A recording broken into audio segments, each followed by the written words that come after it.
教授你好啊，你喺港大咧首創咗一個全港第一個為藥劑學生設計嘅醫療產品獲批課程。當初係見到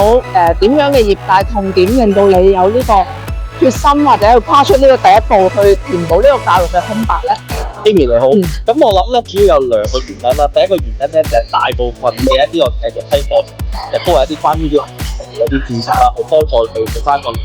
劑師啦。咁我哋見到可能相對於一啲嘅藥物註冊嘅法規嘅課程咧，其實係比較少啦。咁所以我就諗下會唔會有機會可以設計多啲嘅課程俾一啲學生咧去了解多少少點樣去註冊佢藥啦。咁呢個係第一個主要原因啦。咁第二個原因啦，咁當然啦，喺我哋設計呢個課程嘅時候咧，香港冇相關嘅一啲嘅藥物註冊嘅課程，我都希望咧可以補到呢個空白嘅。咁所以咧喺大約3年前咧，我哋大學嗰邊咧就設計咗一個深造藥劑學嘅碩士課程啦，去俾當然除咗藥劑師以外，都一啲可能係非藥劑師嘅背景嘅一啲嘅學生咧，有機會去接觸翻一啲嘅關於藥物嘅知識啊，特別喺藥物註冊呢一方面，就希望都可以充實到佢哋嘅知識啦，幫助到我哋業界係希望有更加多嘅新藥可以喺我哋香港裏面做翻呢個社會。